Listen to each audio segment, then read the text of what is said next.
Hey guys, this is Anthony Morganti. I am MrPhotographer.com. You know, there are tons of applications for processing images. You might be a little confused about which application would be best for you. I mean, a lot of people are using Lightroom Classic. Other people are using On1 Photo RAW 2019. Some people swear by Luminar 3. Others are using Alien Skin Exposure X4. Still others say Capture One is the best. Then many others are using Affinity Photo. Well, in this video, I'm going to talk about the pros and cons of each of these applications, and hopefully that will help you determine which might work best for you.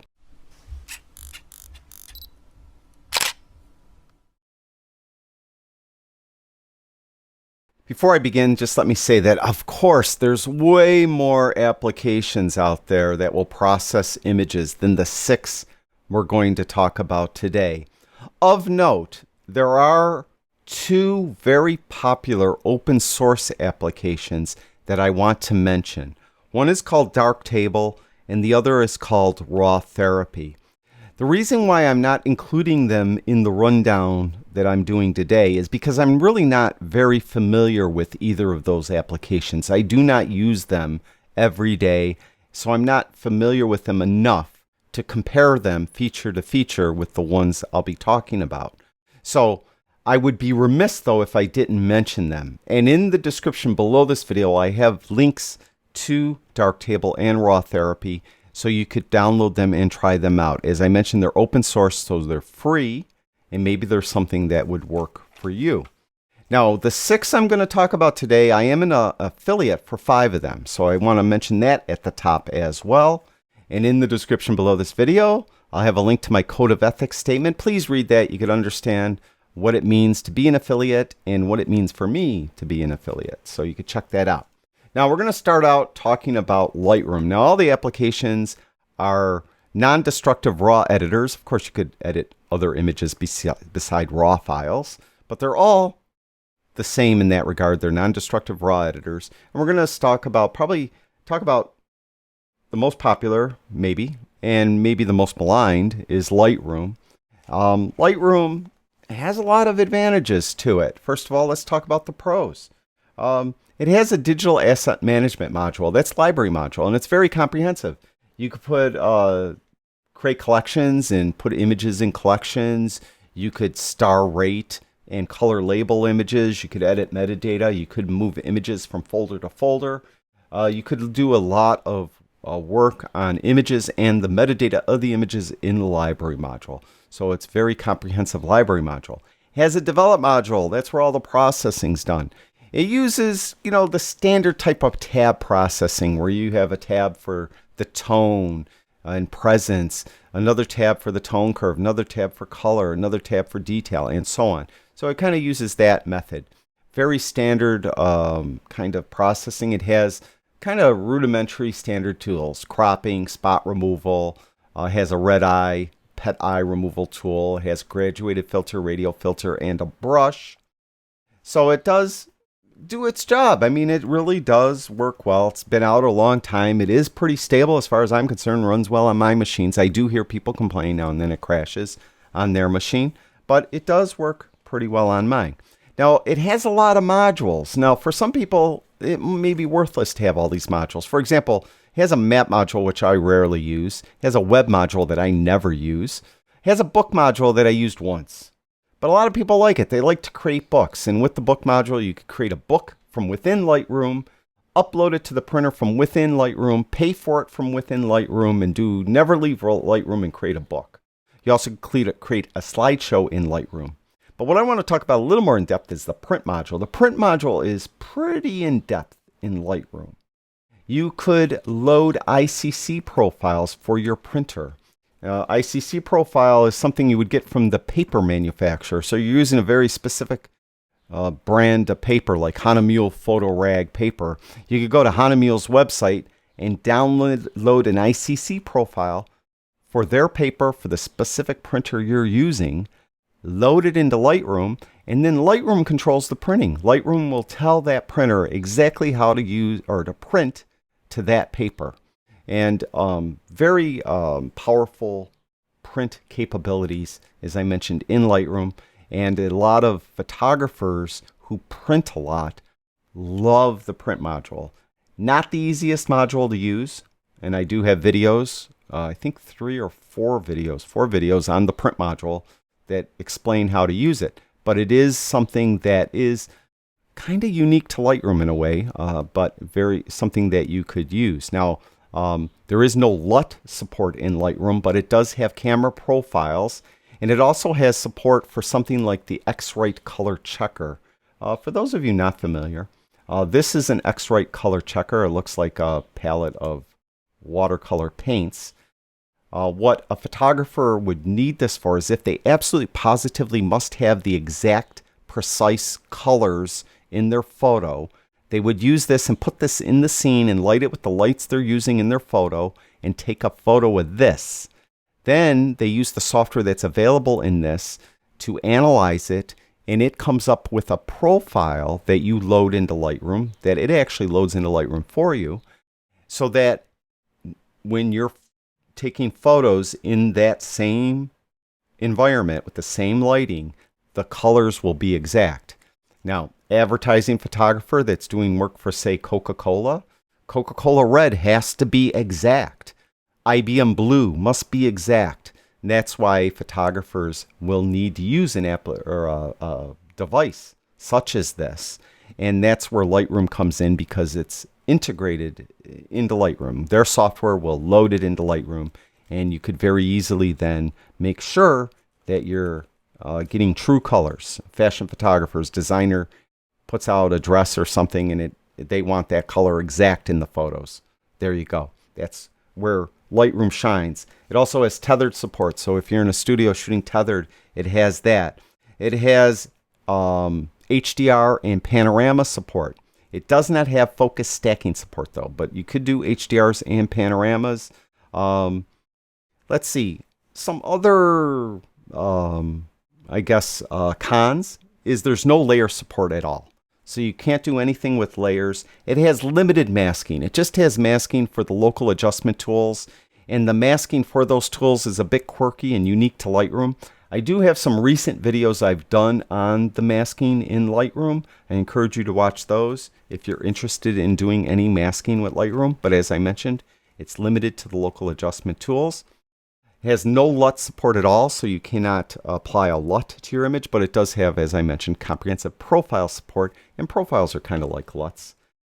Also, another thing that a lot of people don't like is you have to import images into Lightroom. You just cannot navigate to where they are on your hard drive and start processing them. You have to go through a formal import process and import them into Lightroom. It's time consuming sometimes if you have a lot of images, and sometimes it's just a little confusing, at least for some users it is. The main con, at least from what I've reading from everyone, is it's only available, as far as Lightroom Classic is concerned, it's only available as a monthly subscription. Currently in the United States, the photography package, which is Lightroom Classic, Lightroom, which is kind of Lightroom in the cloud, I call it, which I've done videos on. It's got most of the features Lightroom has, but it works with images that are in the cloud. That version, it also works on like iPads and other types of mobile devices. And Photoshop is $9.99 a month. Now, it's $9.99 a month today, July 11th, 2019, but a month or two ago, Adobe kind of floated out with some users that it was like $19.99 a month. And then they said they were running a test. So not to take that seriously, but I mean, it may have been a test. They were seeing if they could get away with it. But I suspect that that photography package will be going up. It's going to be higher than $9.99, I would imagine, soon. Probably somewhere between that $9.99 and $19.99. So it's going to be in there somewhere. Again, it's a monthly charge. If you want all of Adobe software in the United States, it's like $52.99. You get every application they have. But again, a lot of people don't like that monthly fee. So If you don't, you might want to consider one of the other applications we're going to be talking about. And the first one we'll talk about is On1 Photo RAW 2019. In my opinion, On1 Photo RAW 2019 is the most comprehensive of all the applications we're going to be talking about. It has the most features. Now, it has a library or digital asset management module. They call it the Browse module. And in the Browse module, you could do those things you could do in Lightroom. You could star rate, color label, edit metadata. Instead of collections, it has, I think, what do they call it? Albums. You could put images in albums, similar to collections. So it has all the pretty much features that are in the library module of Lightroom are available here. The Edit module has some more features, though, than compared to Lightroom. First of all, it has the Develop tab in the Edit module, or in the Edit panel. You can see there's tone and color adjustments, details, that's sharpening, noise reduction, lens corrections, transform tools. All that is available in the Develop tab. Then it has an Effects tab. And with the Effects tab, you could add any one of a number of different effects to your image. And you can see on this specific image, I have a dynamic contrast effect, a color enhancer effect, tone enhancer effect, and a vignette effect added to the image. Now, with the effects come masking, and it is pretty comprehensive and powerful masking. You could do luminosity masks. You could mask an effect so it only affects a very specific part of your image with a brush. You could use the luminosity mask. You could use blend modes. Blend modes that are common in an application like Photoshop are available here. And you could do an effect that just like affects this tree, for example, if you wanted to. So very comprehensive. Also, it has layer support. So you could do layers. You could have a number of effects on one layer and maybe different effects on another layer, and then use layer masks so that group of effects that are on a specific layer only affect a very specific part of the image. And again, that mask could be a luminosity mask, just a mask you use with a brush to brush it in or out of specific areas. Or you could use blend modes again. So very powerful. Also, there's a portrait tab. Now, I would consider the portrait capabilities or processing that's in On1 Photo RAW 2019 to be rather rudimentary.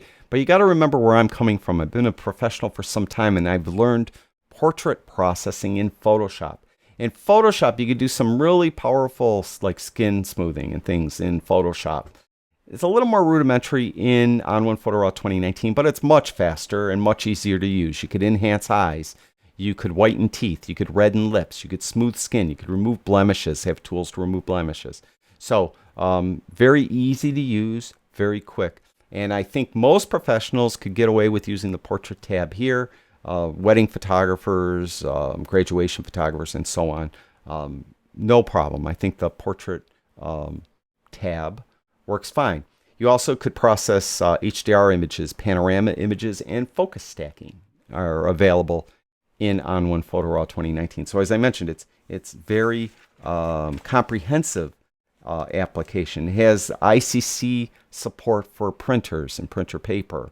The print module or the print capabilities aren't as involved, not as well developed maybe as Lightroom, but very capable. So you'll be able to do that. Now, whether it has tethering support, so if you're using in the studio like Lightroom, you could tether to it. The jury's out whether you could use an X-Rite color checker with it. I don't know how to do it. I can't figure out. I've read online that supposedly you could, but then I've read that you can't. So if someone knows, put it in the comments below and help us out. So again, X-Rite color checker, a very small, probably percentage of photographers need to use the X-Rite color checker. But if you do need to use it, you got to make sure your software could handle it. Some cons. I found export to be slow. When you're exporting an image, it's just relatively slow. It just takes a long time for it to chug out an image. Not really sure why. And I wrote too much too soon. And what I mean by that is, the good thing is they're always adding to this software. They're always adding new features. Focus stacking was recently added, tethering, things. They keep adding to it. So you'll get an update and it might have a major new feature added to it. But a lot of times, it's just not quite stable on that first release of a new update. So it takes another update to fix whatever wasn't stable. That could be a pain in the neck. But then again, it's nice that they keep updating it. It does have LUT support. It has a LUT filter, so you could add LUTs. You can't use LUTs again in Lightroom. No LUTs in Lightroom. And I'm not sure this is an issue. This might just be an issue with me. It uses an open source database for its lens profiles. So when you do lens corrections, it's looking to an open source database for those corrections. In my mind, when I think open source, I mean anyone could add a lens profile to it. I wonder how rigorous and precise those lens profiles may be. So I haven't had an issue with it, no, but just wanted to mention that and throw that out there. Also has a very powerful resize module, works really well. So it has a lot of features, tons I haven't even mentioned. What I do recommend, again, is all of these applications have 30-day trials, free trials, and I don't believe with any of them that you'll have to use a credit card. Download the free trial. First of all, make sure that the software is right for you, that it has features that work for your style and workflow. And secondly, make sure it runs on your system, because all of our systems are different. We have different applications running in the background, and somebody might have something that's running in the background that conflicts with one of these applications and causes it to crash all the time. And you don't want to spend all this money on the software to have it crash. And On1 Photo RAW costs $99.99. It is currently on sale July 11, 2019 for $79.99. $79.99. I'm not sure how long it lasts. All right, so just trying to be thorough. So $100, it's yours. You'll get all the updates for that version you purchased for free. But when they come out with a new version, then you'll have to pay an upgrade fee. And I'm not sure how much the upgrade fee, but I'm sure it's less than $99.99. Now, one thing to note is that this is On1 Photo RAW 2019. Last year they had On1 Photo RAW 2018. I suspect that next year they're going to have On1 Photo RAW 2020. So those are the major new versions that you'll have to pay an upgrade fee. So you may have to pay an upgrade fee every year or so for the software. That's where the advantage comes in of paying monthly for a software application. If you pay monthly, you get the latest version no matter what, and it doesn't cost you any extra. So On1 Photo RAW, in my opinion, the most comprehensive of the software we're talking about today. Next is Luminar 3. Luminar 3 is a little bit unique, but we should probably talk about first the different versions of Luminar. It came out, first of all, they had Luminar, maybe 3 years ago. Then a couple years ago, Luminar 2018. And then they came out with Luminar 3. Now they also have an application called Luminar Flex. Luminar 3 and Luminar Flex are the two current applications. Luminar 3 has a digital asset management module, the library module. So again, it compares to On1 and Lightroom with the library module. You could move images from folder to folder. You could star rate them. You could color label them. You could edit metadata. Put things in things that are like collections in Lightroom. I think they're called not folders. They're called albums in this application. There's so it's very, very comparable to the library module. One thing advantage I didn't mention on On1 Photo RAW 2019 and Luminar 3 is you do not have to go through a formal import process like you do in Lightroom. You could just navigate to wherever your images are and start working on them. So you're good to go.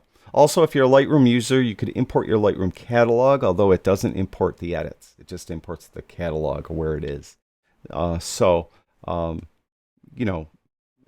pretty cool program. I like it. I think if you're a landscape photographer, I think it's probably one of the best applications out there. It does a great job on landscape and cityscape images.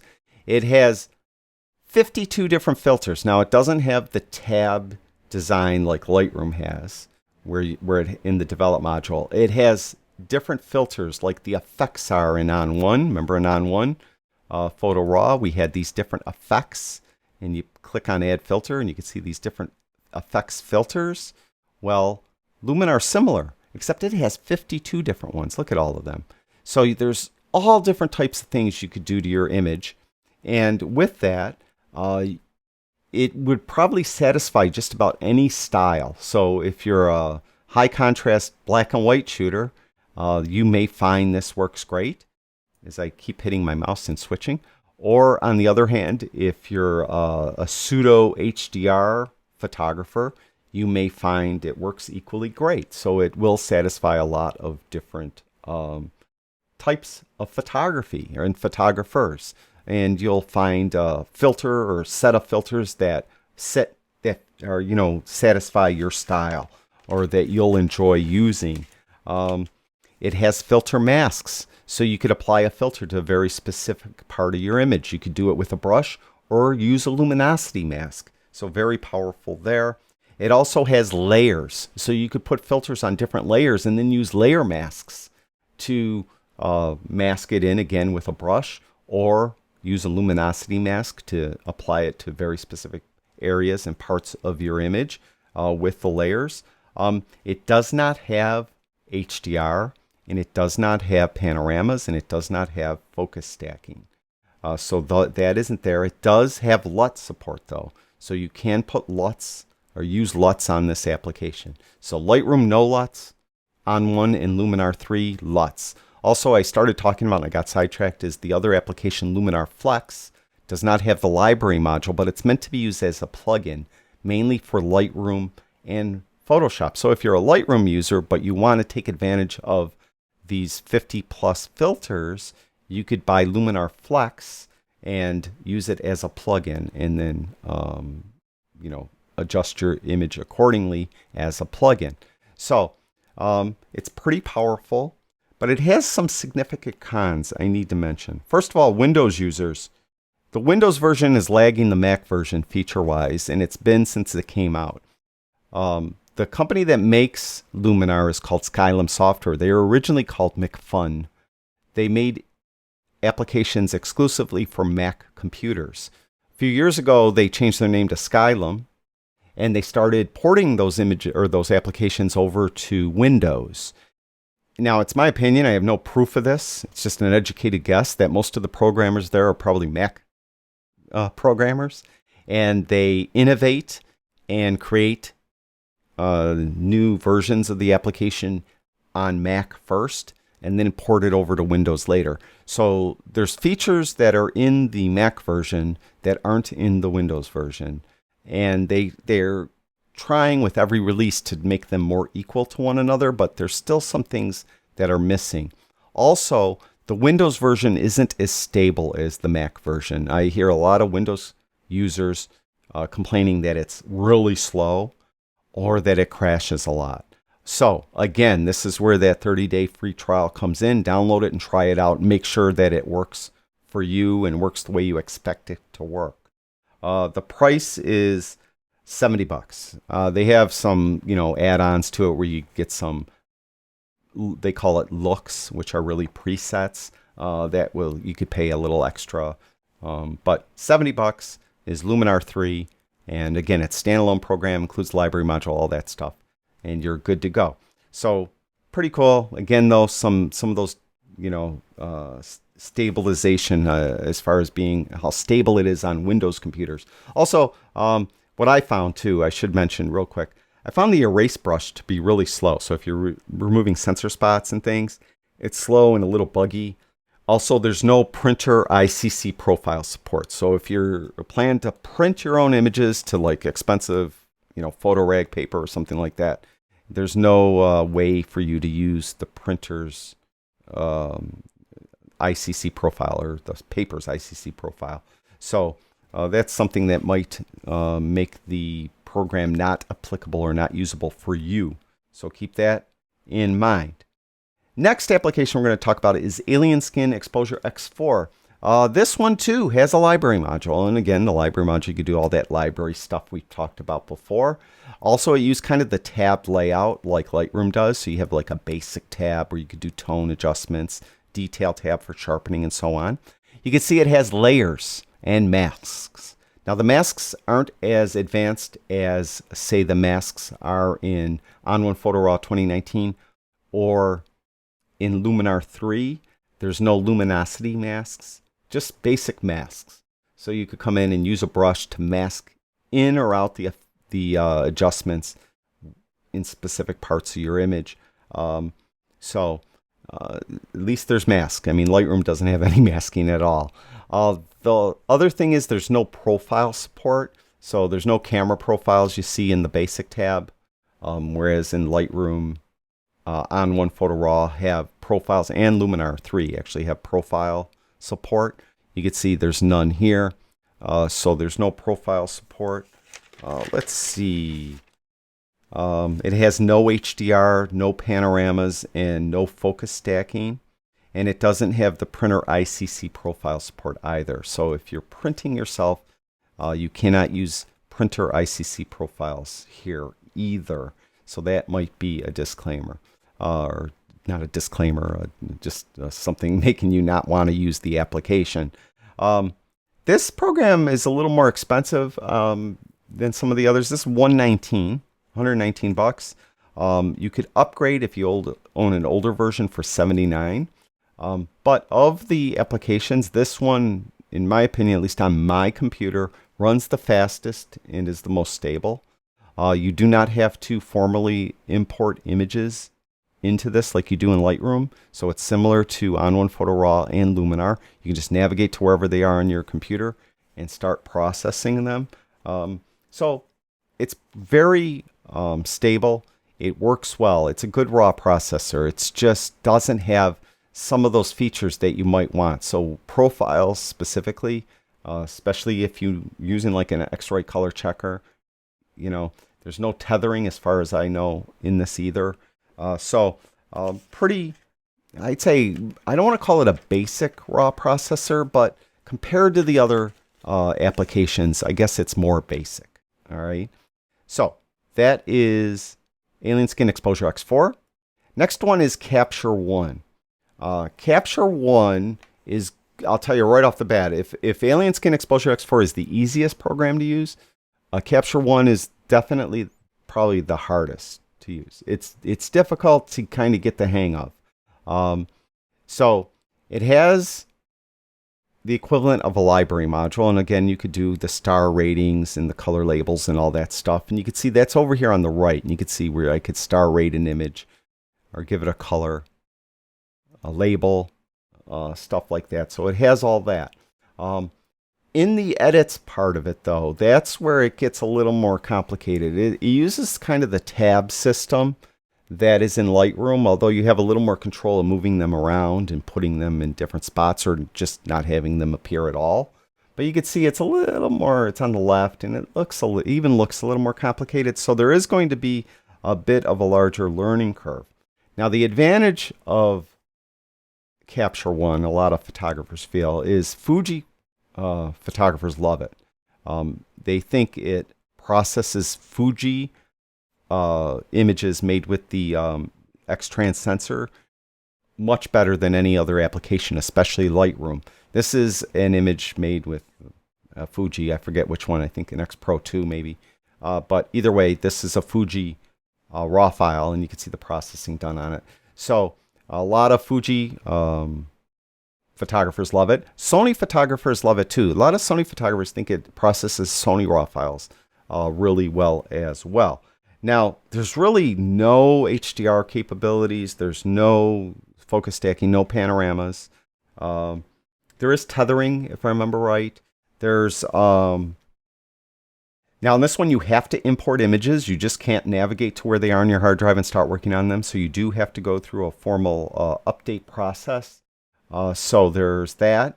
And what I consider maybe a con, if you talk about pros and cons, it's expensive. It's probably the most expensive application we're going to talk about. It's if you just want to buy it outright, it's $299. Now you can do monthly. Monthly is $20. So $20 a month or $299. Now they do have style packs that you could add to it. There's kind of like presets that cost the add. I mean, you could spend over $400 with if you want all the style packs with it and everything. But if you're a Sony or Fuji users, they have specific versions for you. So if you're a Fuji user, or a Sony user and you want to buy it outright, you buy the Sony version for the Sony user, the Fuji version for the Fuji user. It's $219, so it's cheaper than $299, or it's $16, I believe, a month. Now, currently, I see they have the Sony and Fuji versions on sale. I'm not sure how long the sale lasts. If you want to buy it outright, it's $109, or it's $8 a month. So that's pretty affordable there. Especially, again, like I said, a lot of Fuji users just love it. Again, I recommend you download the 30-day free trial and try it out. So see, Fuji users, download 30-day free trial. This one, download Lightroom. See which one works better if you're going to pay monthly. And see which one works better for you. Also, there is going to be a significant learning curve with Capture One. It is kind of different, for lack of a better way. I am going to be doing some videos on it in the future. I plan to do them. I'm working on a project now, actually, for something else that I can't mention yet. But I got to finish that project, so it's kind of set. I wanted to do this one by middle of July, which is at July 11th. You could tell I'm behind. So beginning of August now, I want to do videos on Capture One, and you'll get a better idea of how it works. So Capture One, it's not as feature rich as some of the other ones, but it's in just raw processing, it's probably more powerful. And it has layers, I should add. It has layers. It has masking. It has luminosity. It has all the stuff that an advanced application would have for layers. So it has all that. Doesn't have some of those other bells and whistles, so like HDR panoramas, focus stacking. And you also have to import the images, which a lot of people don't care to do. Now, the last one I'm just going to talk about briefly is Affinity Photo. And I want to talk about it because a lot of people talk about this and email me about it. Affinity Photo is more of a direct replacement for Photoshop than it is Lightroom. Affinity Photo is laid out almost exactly like Photoshop. You can see over on the left we have all the tool well, all the tools. Over on the right we have layers. It's got masking. It has all the tools. You could do focus stacking, all the different things you could do, or most of the things. I mean, Photoshop has been around forever, and it's very feature rich. Affinity Photo hasn't been around as long, so it doesn't have all the features, but it has most of the major features and the features that a photographer would use. So it is, like I said, it's a little more complicated too. So if you're ever tried to use Photoshop and we're a little lost, you might get a little lost in Affinity Photo as well. But it does a very good job. I mean, it's a really good application, but there is a learning curve. I do have a number of videos on Affinity Photo.